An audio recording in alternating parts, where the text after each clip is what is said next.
Aujourd'hui, c'est l'inauguration du projet au Jardin La Bastille, à Coufouleux. Un projet exemplaire en habitat participatif. C'est un projet qui développe 30 logements, 4 en locatif en partenariat avec Tarn Habitat et 26 logements en bail réel solidaire. On est nombreux, je pense qu'on est presque 80, avec un bon nombre d'enfants. Toutes les habitations sont concentrées autour de cette agora. L'ensemble des bâtiments est en ossature bois et en biothermie. Là, c'est notre futur verger potager qui fait environ 5000 m². Là, on a planté quand même, nous, pas mal d'arbres, beaucoup de fruitiers. Donc là, il y a un cerisier, on a planté 2 pommiers ici, toute une haie de fruitiers là-bas.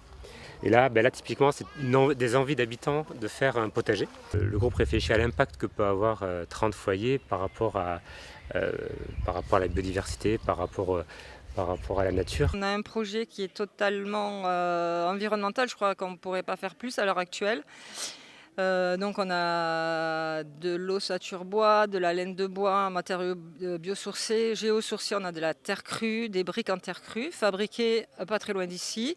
Là, ça a été possible, le logement social, parce que quand même, il y a une participation de la région. Oui, la région Occitanie a donc été le seul financeur public, 1,1 million d'euros qui ont été investis, notamment sur les exigences environnementales qui sont portées par ce projet, mais aussi cette proposition d'habitat participatif en ruralité, puisque l'important, un axe majeur pour la région Occitanie, c'est d'agir sur tous les territoires sans exception, en ayant comme préoccupation l'habitat durable.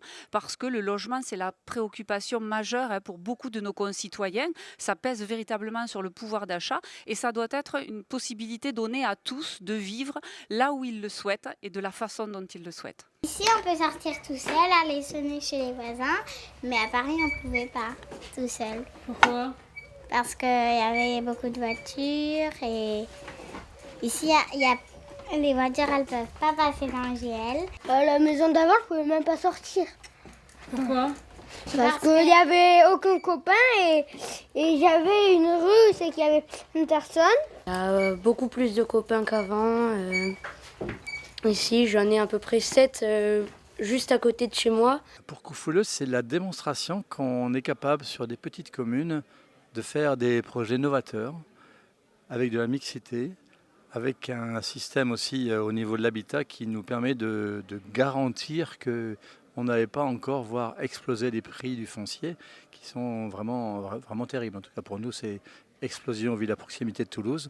Or, ce genre de projet va limiter, en tout cas pour ces différents logements, la possibilité de plus-value.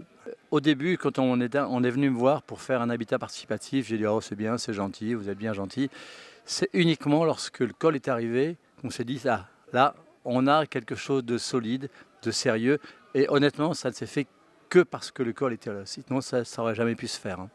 Pour moi, l'enjeu de ce genre de projet, c'est comment faire que ce ne soit pas de l'entre-soi, qu'on pousse les gens et qu'on apprenne aux habitants à partager aussi avec les voisins, avec les riverains, avec la commune. Je voulais dire sur notre habitat, c'est comme un paradis pour le moment. Alors c'est peut-être la période lune de miel, mais cet habitat qui a démarré il y a très très longtemps et aussi auto-constitué à partir du territoire de Rabastina en transition. Et c'est nous qui sommes allés chercher derrière le col, qui avons fait avec eux l'appel d'offres pour les architectes et tout. Donc on a vraiment le sentiment d'avoir construit ça. Il y a un mot quand même qui nous traverse un peu tous, surtout en ce moment, c'est la joie. Et en arrivant dans les lieux, c'était aussi l'excitation. C'est trop bien. Nous sommes dans l'esprit de participation, d'interaction avec des personnes qui ont les mêmes points communs, qui ont des points communs avec nous, les mêmes motivations, dans un esprit décontracté. Moi, clairement, je n'imagine plus un seul instant reprendre un habitat individuel toute seule dans mon coin. Enfin, c'est tellement mieux. J'ai pris 7 ans depuis le démarrage, depuis le commencement, quoi. Et ceci dit, on arrive au résultat, quoi.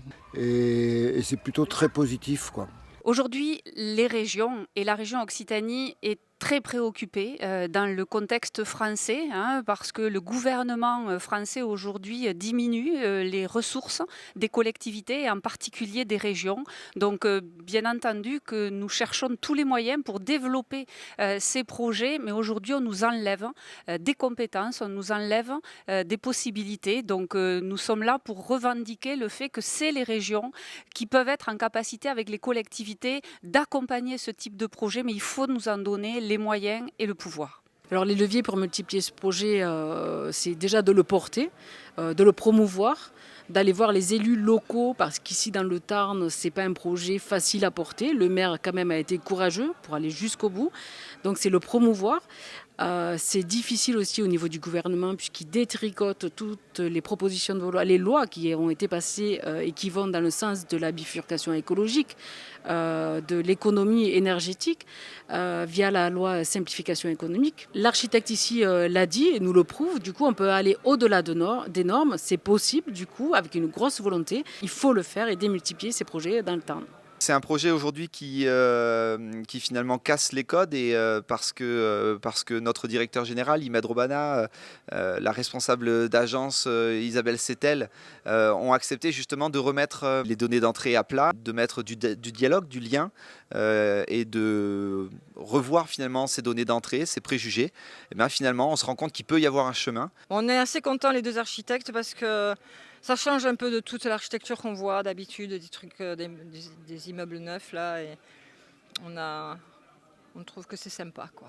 On est content d'être là tous ensemble, de commencer à se connaître et à créer des liens. Il y a déjà beaucoup de choses qui se passent dans le collectif et dans les rencontres entre les personnes de façon plus informelle.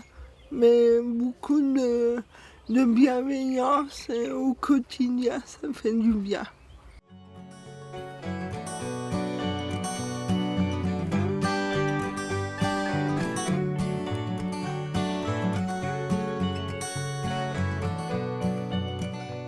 Qu'est-ce que tu as appris à faire en première EJL? Crocodile.